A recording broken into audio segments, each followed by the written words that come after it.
बरसके थरे चैत्र मासरे पड़ई पना संक्रांति केते दूर देशु लोक जाइछन्ति मालो देखिबाकु तो पाट फोड़ा जो विशेष कर हुए माँ का आज्ञा हुए से जो माने दुईट पाटुआ था पछपटे जो पाट फोड़ा जाए माँ आज्ञा हुए माने बहुत एपरिक जो 13 दिन धरी जो पाटुआ माने एक ओली खाई उपवास करी जो निष्ठार था तार जो अंतिम पर्यायर जो गुटाक करा जाए से देखा जाए तांकर केते तीव्रता अच्छी।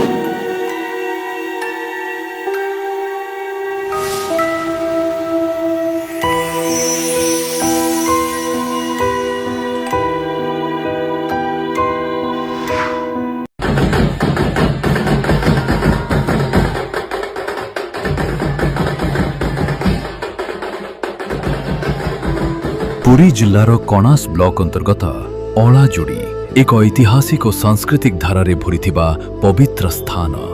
एही पवित्र माटी प्राकृतिक सौंदर्य सह अनेक अजना लोक कथा और भक्तिर गाथा को बहन करुछि। एठारे प्रचलित पाट और दंड परंपरा प्रभु शिव और माता पार्वती पवित्र उपासना सह जड़ित। चैत्र मास आसिले एही भूमि भक्तिर रंगरे रंगा जाए। भक्त माने जो मानंकु दंडुआ बोली कहा जाए सेमाने कठिन नियम पालन करी निजर मानसिक पूरण पाई एही दृढ़ व्रतरे निजकु निवेश करती। अलाजोड़ीर एक विशेष दृश्य देखिले हृदय कंपी जाए। ग्राम देवती और ग्रामेश्वर महादेवंको आज्ञारे भक्त माने निज पिठिरे लुहा कंटा फोड़ी निजर भक्ति और श्रद्धार प्रमाण देइथांती। एही पवित्र क्रिया को अग्निदंड बोली कहा जाए। एथारे दंडनाच और दंडयात्रा केवल एक परंपरा नुहे, यह हेउछि अटूट भक्तिर प्रतीक। एही यात्रा प्रभु शिव और माता कालींको पवित्र आराधना सह जड़ित।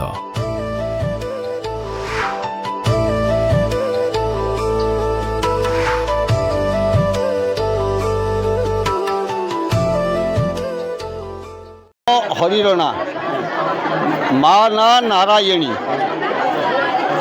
तारी नीला चली अलाजोड़ी ग्राम फोड़ो बेनी जोड़ी। हाँ ये महिमा आ दुनिया सारा केते दिन ना परंपरा ये मु देखिबार 3 पुरुष। हाँ मो एटारे 3 पुरुष है।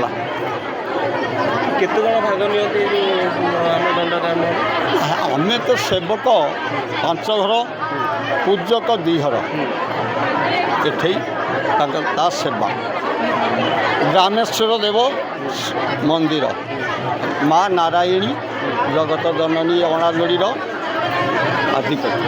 एक्चुअली अलाजोड़ी ग्राम आमर ग्रामर यहाँ मुख्य पर्व भाई आम पाली था। 13 भगतिया मिनिमम 30-40 जन भाग नहीं तो से 13 दिन धरी पानी तोला करती। तो ये मणिमा पाटफोड़ा आमर पणा महाविश्व पणा संक्रांति दिन महासमर पालन हुए। आ माँ गाँ मुंडिया नाम ठाकुराणी आम अच्छा तो तांकर भी ये बहुत आशीर्वाद लोकमय रुहे।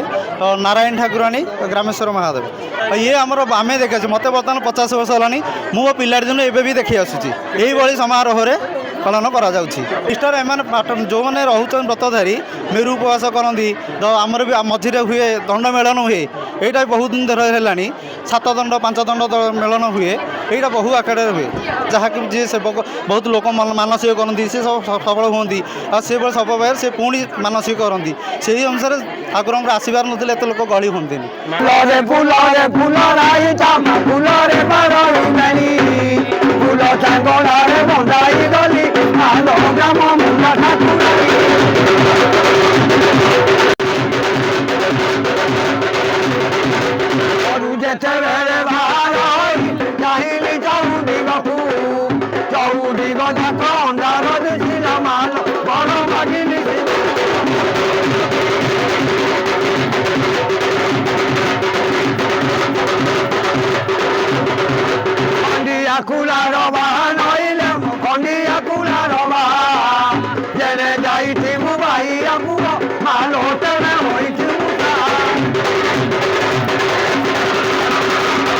ये जो अलाजोड़ी ग्राम रे ये जो पर्व पणा चैत्र पर्व ता पारंपरिक पर्व को आम जो पुंखानुपुंख आलोचना करवा ए माँ ग्राम देवती माँ गामुंडिया को छाड़ी କିଛି କଳନା କରାଯାଏ ନାହିଁ, କଳ୍ପନା କରାଯାଇପାରେ ନାହିଁ।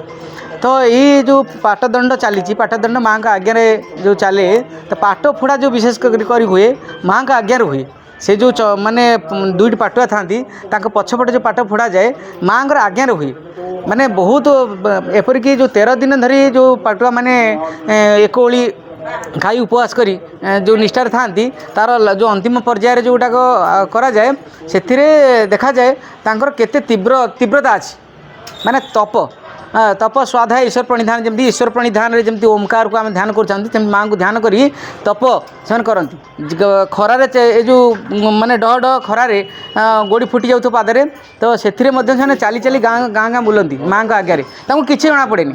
ଆଉ ଯେଉଁ ଯେତେବେଳେ ଅଗ୍ନି ଦଣ୍ଡରେ ଖେଳିଥାନ୍ତି, ମାନେ ଯଦି ଚମଡ଼ାରେ ପଡ଼ିଯିବ ତାହେଲେ ଫଟକା ହେଇଯିବ, କିନ୍ତୁ ମାଆଙ୍କ ଆଜ୍ଞାରେ କିଛି ହୁଏ ନାହିଁ। ତାପରେ ଏଇ ଯେଉଁ ଲାଷ୍ଟ ସମୟରେ ଆମେ ଦେଖାଗଲା ଯେ ଯେତେବେଳେ ଯେଉଁ ପାଟ ଫୋଡ଼ା ହୁଏ, ଏ ତ 100 ବର୍ଷ ପରମ୍ପରା, ପାଟ ଫୋଡ଼ା ହେଲା ବେଳେ ଟିକେ ବି କଷ୍ଟ ହୁଏନି ତାଙ୍କୁ। ଆଉ ଯେତେବେଳେ ଯେଉଁ ସାଧାରଣ କହେ ପାଟ ଗୋଟେ କଣ୍ଟା ଫୋଡ଼ିଲେ ଫୁଟିଯାଏ, କିନ୍ତୁ ସେ ଫୁଟେ ନାହିଁ, ରକ୍ତ ବି ବାହାରେ ନାହିଁ। ଏଗୁଡ଼ା ଆଶ୍ଚର୍ଯ୍ୟର କଥା। ଆଉ ଏହାକୁ ମାନେ ବିଶ୍ୱାସ କରିବାକୁ ପଡ଼ିବ। ମାନେ ଆମ ଭାରତୀୟ ପରମ୍ପରାରେ ବିଶ୍ୱାସ ଆଉ ବିଶ୍ୱାସକୁ ଛାଡ଼ିଦେଲେ କିଛି କରିହେବନି। ବିଶ୍ୱାସ ଆଉ ଭରସା, ମାଆ ଗାଁ ଯେମିତି ଆମର ସାର୍ କହିଲେ ଯେ ବିଶ୍ୱାସ ରଖିବାକୁ ପଡ଼ିବ। ତ ସେ ବିଶ୍ୱାସ ହିଁ ବିଶ୍ୱାସ କେବଳ ସନାତନ ଧର୍ମ, ସନାତନ ସଂସ୍କୃତି ପରମ୍ପରା ଉପରେ ବିଶ୍ୱାସ ରହିଲେ ଯାହା ହେବ। ସେ ମାଆ ଗାଁ ମୁଣ୍ଡିଆଙ୍କୁ ଛାଡ଼ିଦେଲେ ବିଶ୍ୱାସର କଳନା କରାଯାଇ ନପାରେ। ସେମିତି ପ୍ରତ୍ୟେକ କଥାକୁ ଆମେ ଯଦି ଆଲୋଚନା କରିବା ପୁଙ୍ଖାନୁପୁଙ୍ଖ ଭାବରେ ଦେଖିବାକୁ ପଡ଼ିବ ଯେ ପାଟଦଣ୍ଡ ସହିତ ମାଆଙ୍କର ଓତପ୍ରୋତ ଭାବରେ ଜଡ଼ିତ ରହିଛି। ମାଆଙ୍କର କଲ୍ୟାଣରେ, ମାଆଙ୍କର ଆଶୀର୍ବାଦରେ ଏସବୁ କାମ ହୁଏ। ତେଣୁକରି ଏଇ ଅଁଳାଯୋଡ଼ିରେ ମାଆ ଗାଁ ମୁଣ୍ଡିଆକୁ ଛାଡ଼ିଦେଲେ ଆଉ କିଛି କରିହେବ ନାହିଁ। ତେଣୁ ମାଆ ଗାଁ ମୁଣ୍ଡିଆଙ୍କର ବହୁ ମାନେ ବିଶ୍ୱାସ, ଆଶା, ବିଶ୍ୱାସ ଆଉ ଭରସା ମଧ୍ୟ ତାଙ୍କ ଉପରେ ଆମର ସମସ୍ତଙ୍କର ରହିଛି। ଆଉ ସେ ଆମକୁ ମାର୍ଗଦର୍ଶନ ପ୍ରତ୍ୟେକ ସମୟରେ ଦେଇଥାନ୍ତି।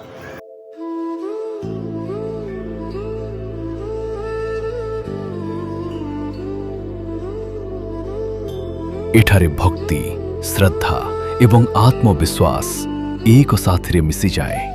ଅଁଳାଯୋଡ଼ି କେବଳ ଏକ ଗ୍ରାମ ନୁହେଁ, ଏହା ହେଉଛି ଭକ୍ତିର ଜୀବନ୍ତ ଦର୍ଶନ। ଜୟ ଜଗନ୍ନାଥ।